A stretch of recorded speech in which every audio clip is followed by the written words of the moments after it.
Mo kí gbogbo ojú tí ó ń wò mí àti gbogbo etí tí ó ń gbọ́ mi ní ilé àti ní oko.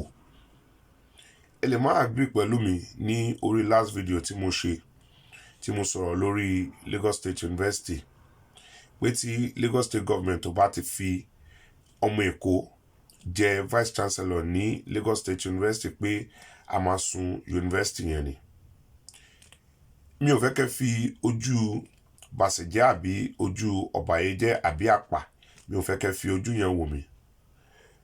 Torí mi ò kí ń ṣe àpà, mi ò dẹ̀ kí ń ṣe ọ̀bàyéjẹ́. Bó ṣe rí ní ara mi, òun ni mo ṣe sọ. Kò kí ń ṣe bí ṣe fẹ́ kó rí nìyẹn.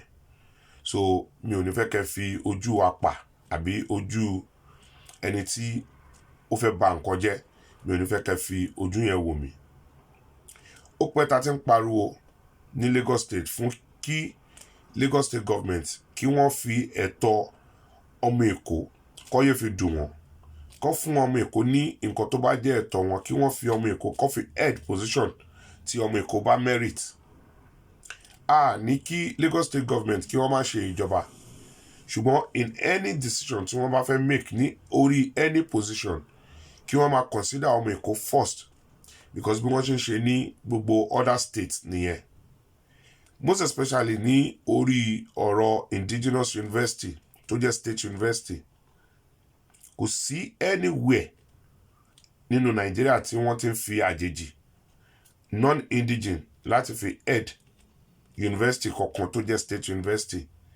Ìdí táyé ń pariwo nìyẹn pé kí Lagos State Government kí wọ́n consider ọmọ Èkó first, pé nǹkan Èkó fún ọmọ Èkó.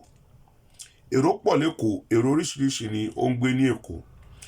Ayé dẹ̀ wà, ayé ti pọ̀ jù fún èèyàn oríṣiríṣi náà láti hold position. Ṣùgbọ́n wọ́n láti prioritize ọmọ Èkó fún nǹkan Èkó náà, kó consider ọmọ Èkó. Ariwo tá ń pa ní orí Lagos State University nìyẹn, pé kí wọ́n fi ọmọ Èkó láti kó fi head position Vice Chancellor. Nǹkan tá ń béèrè fún nìyẹn. Kò ń ṣe pé bóyá a fẹ́ kí ogun dá sílẹ̀ àbí a fẹ́ kí irú ìgbà EndSARS kó tún wá ṣẹlẹ̀. So kò ń ṣe ohun tó wù mí, kò dẹ̀ ń ṣe ohun tí mo fẹ́. Ṣẹ́rí ó ti pẹ́ tí wọ́n ti máa ń fi ọwọ́ ọlá láti fi gba ọmọ Èkó sí ẹ̀yìn ní gbogbo ọ̀nà. Tí ọmọ Èkó bá ti fẹ́ jẹ nǹkan kan ni wọ́n máa ń fi ọwọ́ gbá ọmọ Èkó sẹ́yìn. Ní Lagos State University ní àwọn period kan tí wọ́n make selection ní orí position VC ní LASU. Àwọn márùn-ún tí wọ́n top list yẹn tí wọ́n merit ẹ̀ tọ́jọ́ ọmọ Èkó, wọn ò fún wọn. Ara wọn ni Professor Nurudeen Alao àti Professor Adedipe. Ṣẹ́rí ní period yẹn, Professor Nurudeen Alao wọ́n wà lára àwọn top 5. Àwọn ni the first nínú àwọn tí wọ́n merit position yẹn as ọmọ Èkó. Ṣùgbọ́n kí ni nǹkan tí state government ti ṣe? Wọ́n fi ọwọ́ gbá wọn sẹ́yìn ni. Kẹ́ lọ wo records. Professor Alao láti lọ vice ní University of Lagos ni. Wọ́n dẹ̀ ṣe dáadáa. Wọ́n ṣe dáadáa. Professor Nurudeen Alao, ìgbà tí wọ́n head Lagos State University, tí wọ́n head University of Lagos, wọ́n ṣe dáadáa. Ṣùgbọ́n Lagos State Government ò gbà. Wọn ò tiẹ̀ mú wọn rárá, wọ́n fi ọwọ́ gbá Professor Nurudeen Alao sẹ́yìn ni. The same thing pẹ̀lú Professor Adedipe.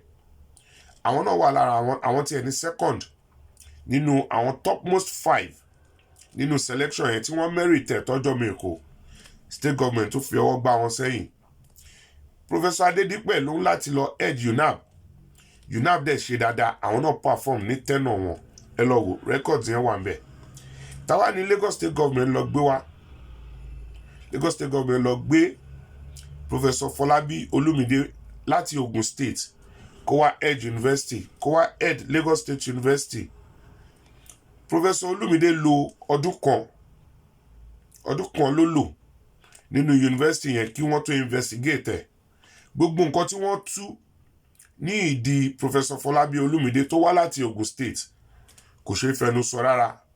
Ìbàjẹ́ tó ṣe sínú institution yẹn kò ṣe fẹnu sọ rárá. Ọdún kan lásán tó lò.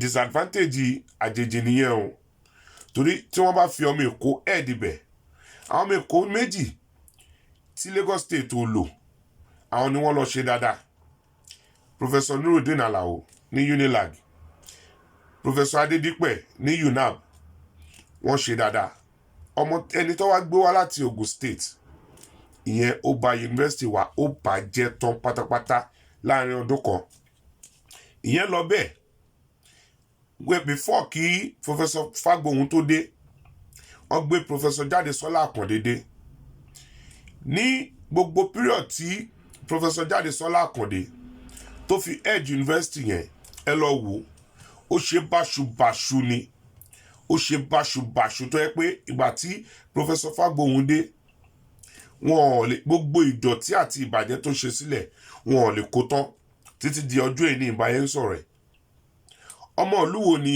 Professor Jadesola Akande ọmọ Ọ̀yọ́ State àtòkòwá balẹ̀jẹ́ ó bà institution yẹn ó bàjẹ́ pátápátá débi pé títí di ọjọ́ ìní Professor Fagbohun ìgbà tí ní time Professor Fagbohun wọn ò clear ẹ̀tọ́ títí di ìsìn òun tún ní Lagos State Government tún ti ra wọlé nísìn wọ́n ṣe first screening wọ́n cancel ẹ̀ wọ́n ṣe ẹlẹ́ẹ̀kejì wọ́n cancel ẹ̀ ẹlẹ́ẹ̀kẹta rèé ẹ lọ wo nǹkan tí wọ́n ń ṣe selection panel tí wọ́n kó jọ wọ́n ti wà compromise from day one ni wọ́n ti wà compromise débi pé wọ́n solicit fún ìyàwó Túnjí Bello láti Ọ̀wọ̀ Ondo State níbi tí ọmọ Èkó tó wà jaburata ẹni tá a dẹ̀ ń sọ yìí ọkọ ẹ̀ ní present commissioner for environment if I'm not wrong ní Lagos State láti 1999 tó ti wà pẹ̀lú Bọ́lá Ahmed Tinubu títí di ọjọ́ ìní ló ti bá gbogbo gọ́ọ̀mẹ̀ntì yẹn administration yẹn ló ti bá wọn ṣe nǹkan tó jẹ́ òtó ní Lagos State ẹni tí ò kí ń ṣọmọ Èkó ó ti wá ń solicit fún ìyàwó títí ẹ̀ ṣáwọn nìkan lọ́wọ́ à ń state ni ṣáwọn nìkan lọ́wọ́ à ń lù ní níbi tọ́mọ Èkó ya pa lọ rẹpẹtẹ ẹ dẹ̀ mọ̀ pé position yìí àwọn ọmọ Èkó tí wọ́n merit ẹ̀ ó wà torí bí wọ́n ṣe ń ṣe selection vice chancellor ní university has always been by merit kò kí ń ṣe by anointment but kí ni nǹkan tá à ń rí under the watch state government under the watch of Jídé Sanwó-Olú wọ́n fẹ́ anoint èèyàn títí wọn in the name of Mrs. Ibiyemi Bello láti di vice chancellor ní university tí kò kí ń ṣe ìlú ẹ̀ tí wọ́n dẹ̀ kí kò lè lọ sí Ondo State kí ẹ lọ sí Ondo State Akérédolú ò lè wá mú èèyàn láti Èkó kó wá Edge University kankan so tí Mrs. Bello bá fẹ́ jẹ vice chancellor kó lọ sí ìlú ẹ̀ ní Ondo State at least wọ́n ti bá package CV ẹ̀ wọ́n ti package CV ẹ̀ dáadáa kó lọ ẹ̀ẹ́nẹ̀ ní Ondo State kó fi Lagos State sílẹ̀ fún wa kí àwọn ọmọ Èkó tí wọ́n merit ni mi ò ní kí wọ́n anoint anybody or kọ́kọ́ dédé gbé anybody sí ibẹ̀ ọmọ Èkó pọ̀ lórí list ṣùgbọ́n list selection tí Lagos State Government gbé wá pẹ̀lú panel wọn ó ti wà compromise already débi pé wọ́n sideline àwọn ọmọ Èkó ni wọ́n sideline àwọn ọmọ Èkó ìdí èyí nǹkan tó ká mi lára tí mo fi ní kàkà kẹ́kọ̀ọ́ má jẹ sèse bó máa fi ṣàwádànù ni though kò kí ń ṣe last option kò dẹ̀ kí ń ṣe best option fún wa ṣùgbọ́n kí àwọn èèyàn náà kí wọ́n dìde kí wọ́n bá wú ọ̀rọ̀ yìí kí ọmọ ìlú àgbààgbà ìlú ọ̀jọ̀gbọ́n ìlú àti àwọn tí wọ́n wà nínú ìjọba kí wọ́n wò pé ariwo tá à ń pa látijọ́ yìí ó ti tó kí Lagos State Government kó do the needful kí wọ́n fi ọmọ Èkó ikọ̀ Èkó fún ọmọ Èkó torí tá a bá wo gbogbo process náà láti day one waste of time ni waste of money ni ta ló ní owó tí wọ́n ná owó taxpayers ni tí wọ́n lè channel síbòmíì láti fi ṣe nǹkan míì àwa ń fi oṣù bíi 12 going to 1 year àfi parabolate lórí selection vice chancellor ní university nìkan nìyẹn o ọdún mélòó wá ló fẹ́ fi ṣe ìlú? Ìdí tí àwa ṣe ń pariwo nìyẹn, tó fi di pé mi náà ń pariwo pé ó ń ká mi ní ara pé ó ti ń pẹ́ jù kí Lagos State Government kí wọ́n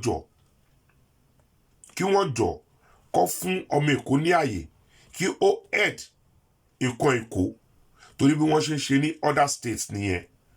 Kò wù mí pé ká ti náà bọ́bì kan àbí ká jó ibì kan. Mi ò kí ń ṣe àpà, mi ò dẹ̀ kí ń ṣe bàṣẹ̀jẹ́, mi ò ń ṣe arúgún.